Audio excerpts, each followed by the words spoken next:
La première chose, c'est, je vais commencer par ce qui est le plus rapidement fait, c'est-à-dire examiner le programme proposé pour ces législatives 2024 anticipées par le Rassemblement national, dont on comprend que ça vaut aussi, ça va également engager les quelques 70 députés de la faction chiotiste des Républicains qui a rallié le Rassemblement national. Alors regardez un peu le document qui a été publié, qui va être, si j'ai bien compris, au verso de toutes les professions de foi, de toutes les circulaires électorales de leurs candidats. Je suppose qu'à l'avers, il y aura la photo du candidat avec son nom et son suppléant.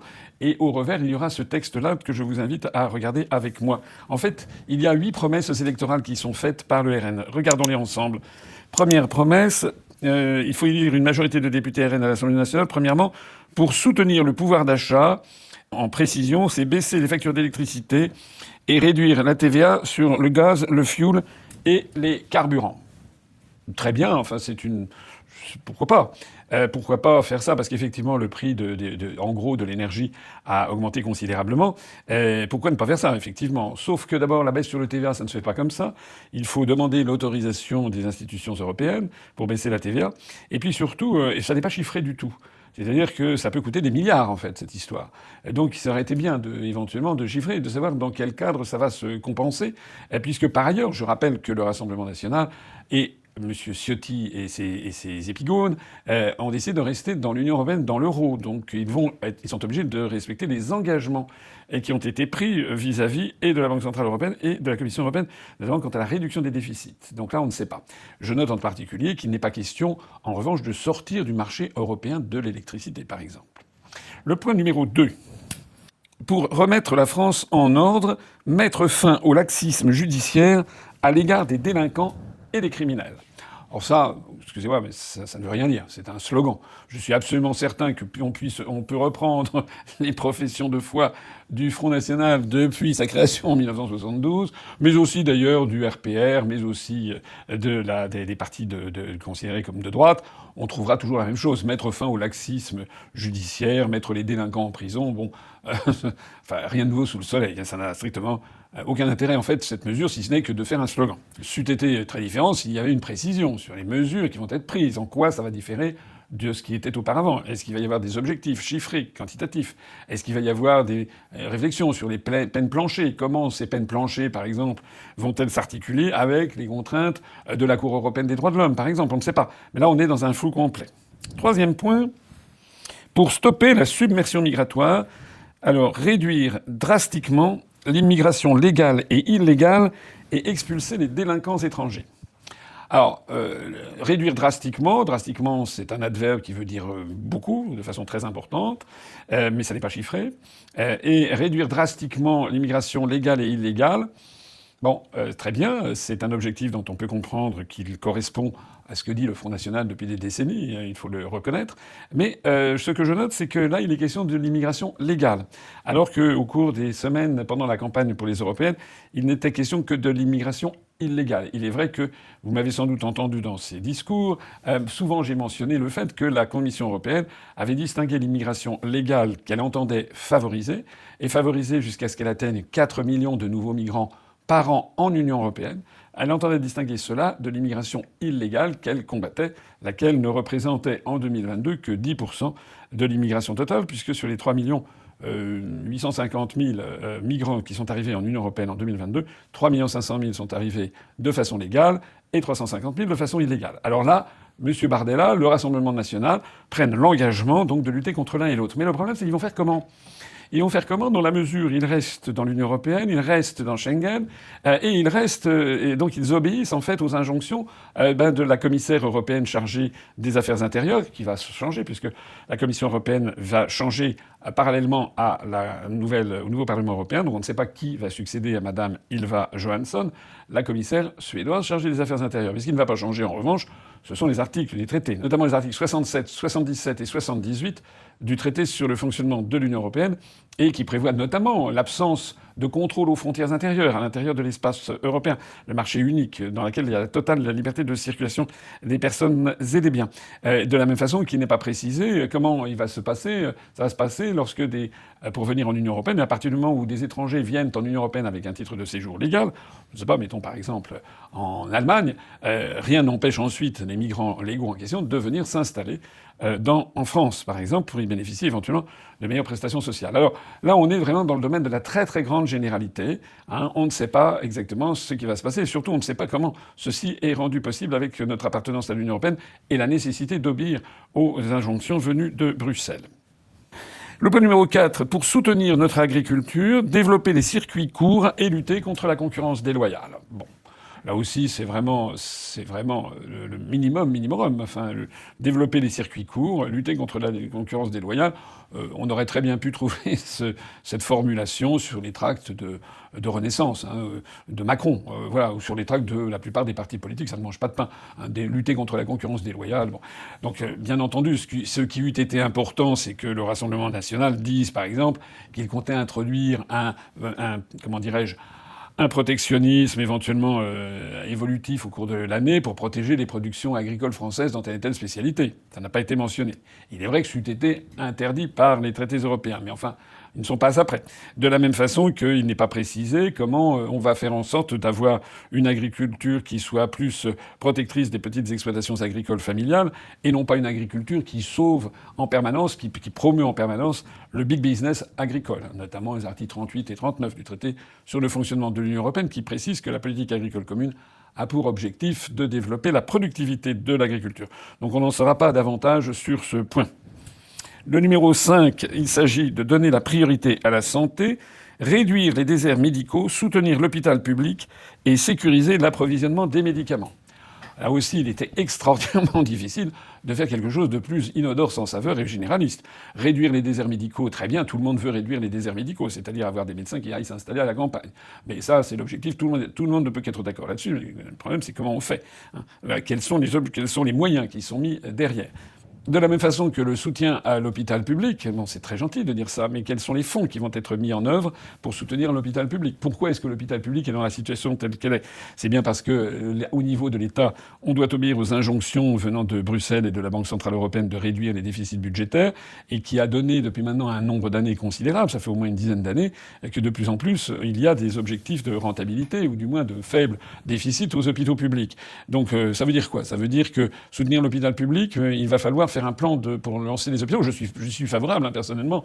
Mais le problème, c'est qu'on ne sait pas comment ça va être chiffré, comment ça va être compatible avec les engagements que nous avons pris, que la France a pris vis-à-vis notamment de la Banque centrale européenne. Et puis, bon, favoriser la distribution de médicaments. Bon, ça, c'est très bien.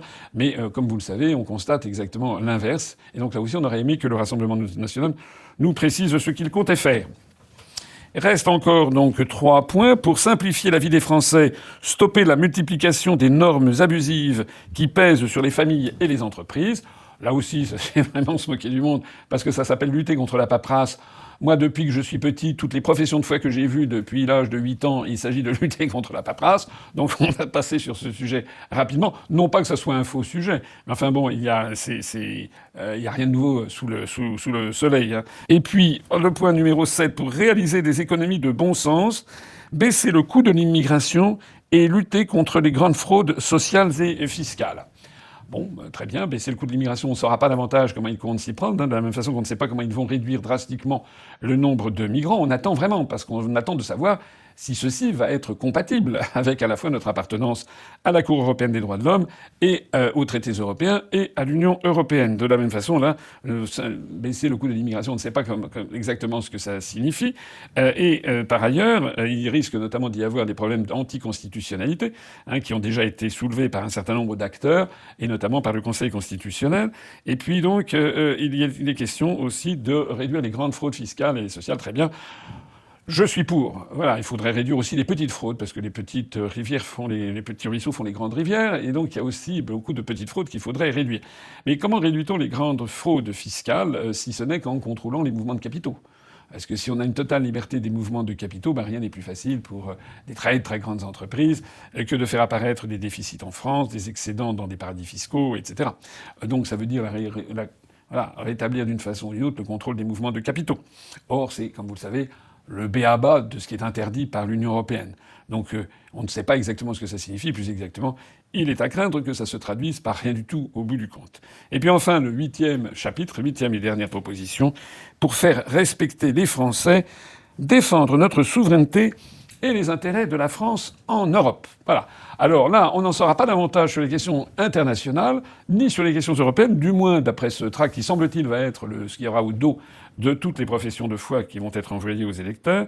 Défense des intérêts de la France en Europe. Bon, alors ça me fait penser, comme je commence à avoir un petit peu de recul sur l'histoire, ça me fait penser aux élections européennes de 1979, où il y avait la liste du RPR de l'époque, de Jacques Chirac avec Michel Debré, et qui avait lancé une liste qui s'appelait DIFE, la liste de défense des intérêts de la France en Europe. C'est exactement le même thème. Regardez un petit peu ces affiches que l'on a retrouvées, qui étaient les professions de foi de l'époque.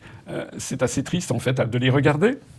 Alors, qu'est-ce qu'on lisait donc sous Jacques Chirac ? Eh bien, on lisait que l'Europe que De Gaulle et Pompidou ont voulu. Vous savez que personnellement, j'ai expliqué que De Gaulle n'avait pas du tout voulu l'Europe, qu'elle lui avait été plus ou moins imposée. Je vous renvoie à ma conférence sur qui gouverne la France.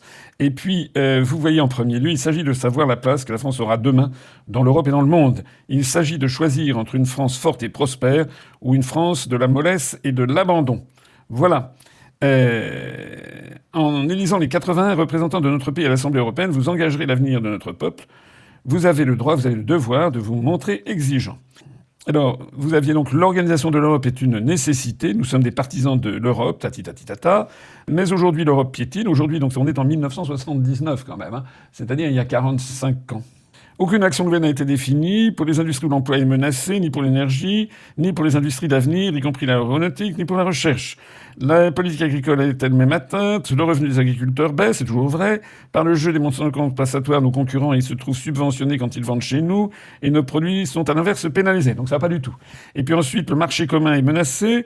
Donc on apprend que sous la pression d'autres pays et pour servir les intérêts de certains États membres, le tarif extérieur commun protecteur a été mis en pièces et nos industries subissent maintenant des concurrences sauvages et des pratiques commerciales déloyales. L'Europe passoire importe du chômage. On croirait que ça a été écrit hier. Encore une fois, c'est un texte qui a quand même 45 ans d'âge. C'est plus qu'un bon Bordeaux. Et puis après, l'Europe a cessé de vouloir être elle-même, c'est-à-dire indépendante. Nos partenaires cèdent aux pressions étrangères au détriment des intérêts européens, et en particulier des nôtres. Voilà. Pensons au fameux marché aéronautique du siècle où certains de nos partenaires ont préféré un avion américain à un avion français. C'est drôle. Enfin, c'est drôle. C'est triste. C'est triste, mais c'était écrit il y a 45 ans. Ça aurait pu être écrit il y a 3 mois, puisque c'est toujours la même situation, en fait. Nous voulons une Europe bâtie sur les nations européennes.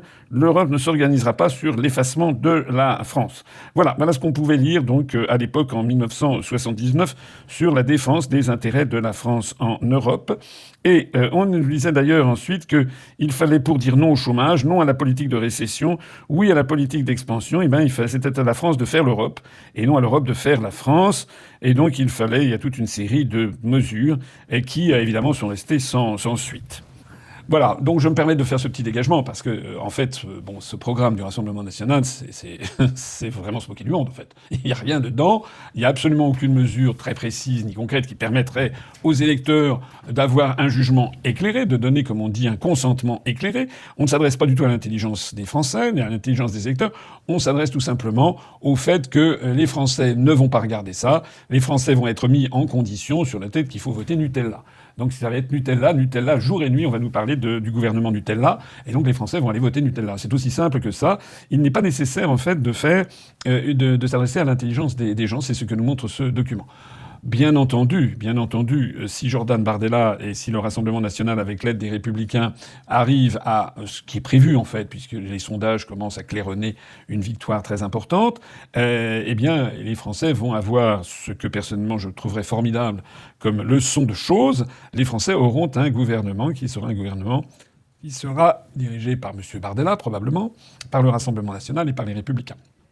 Et, comme on disait jadis, c'est là que les Athéniens s'atteignirent, puisqu'on va voir ensuite ce que ça va donner. Voilà, on va voir comment les Français qui croient monts et merveilles sur ce qui va arriver, d'un seul coup vont découvrir au cours des semaines, des mois qui suivront, eh bien qu'en fait, la plupart de ces propositions, en tout cas les plus importantes, les plus significatives de ce qu'était le Rassemblement national, eh bien, ne verront pas le jour. On a déjà vu ce que la presse commence à appeler pudiquement du mot de rétropédalage, puisqu'il y avait un principe de base qui avait été acté, semble-t-il, dans le programme du Rassemblement national depuis maintenant quelques mois, qui était la remise en cause de la réforme des retraites, et notamment l'augmentation à 64 ans de l'âge du départ à la retraite. Et vous avez vu que M. Bardella a fait savoir qu'il n'en était plus vraiment question, voilà, qu'il n'était pas certain d'en reparler. Et vous avez vu d'ailleurs que dans cette profession de foi dont je viens de vous parler, il n'est à aucun moment question de la question des retraites. De la même façon, il y avait, alors ça c'était une mesure qui avait été proposée par le Rassemblement national depuis de nombreuses années, qui était la fin de la double nationalité. Et vous avez vu ce qui s'est passé. M. Sébastien Chenu, dont je rappelle qu'il est l'un des vice-présidents de l'Assemblée nationale et donc membre du Rassemblement national, dont je rappelle au passage qu'il a été élu à ce poste éminent avec les voix des macronistes. Donc comme quoi les macronistes, quand ils nous disent qu'ils combattent la bête immonde, évidemment se moquent du monde, puisque c'est eux qui ont voté pour que M. Chenu devienne vice-président de l'Assemblée nationale. Eh bien M. Chenu a dit, donc, je crois que c'était hier, il a dit que le Rassemblement national voulait supprimer la double nationalité. Et puis 10 minutes après, il a dû avoir un coup de téléphone de la patronne et qui lui a dit que ce n'était plus question, donc il a aussi rétro-pédalé. Et donc le Rassemblement national a laissé tomber cette mesure de suppression de la double nationalité. Voilà. On trouve ça d'ailleurs dans un certain nombre d'autres domaines. Et en définitive, ce qui est intéressant dans cette profession de foi, dans ce programme du Rassemblement national, c'est outre que ce sont des généralités, c'est qu'il y a des tas de choses dont il n'est pas fait mention. Je n'ai pas vu le mot Ukraine, je n'ai pas vu le mot Russie, je n'ai pas vu le mot OTAN, je n'ai pas vu le mot guerre, je n'ai pas vu le mot élargissement, notamment aux 9 États qui sont prévus pour entrer dans l'Union européenne. Je n'ai pas vu le mot euro, c'est-à-dire que la très mauvaise santé de l'euro n'est pas évoquée du tout, alors qu'elle a un rôle absolument considérable dans la baisse du niveau de vie des Français. Je n'ai pas vu non plus le mot équilibre budgétaire ou contrainte budgétaire. Je n'ai pas vu le mot lutte contre l'endettement. Je n'ai pas vu le mot directives européennes. Je n'ai pas vu le mot rapport des grandes orientations des politiques économiques fixées par la Commission européenne. Bon, en fait, j'ai rien vu. En fait, j'ai rien vu du tout. Tout ça est fait. Voilà, c'est triste, mais enfin, si vous me suivez, vous savez quand même que ce que je dis depuis 17 ans se révèle exact. Et vous savez que nous avons tous constaté cette tristesse, avec tristesse, ce qui vient de se passer, c'est que beaucoup de gens qui nous suivent, au moment de voter, ont cru malin, ont cru que c'était utile de voter pour Bardella ou pour Marion Maréchal. Et puis voilà. Et maintenant, les Français, ils ont ce pourquoi ils ont voté. Hein. C'est-à-dire de l'escroquerie. Ça, c'est exactement un texte d'escroquerie. Voilà. C'est pour faire croire aux gens ce qui n'aura pas lieu.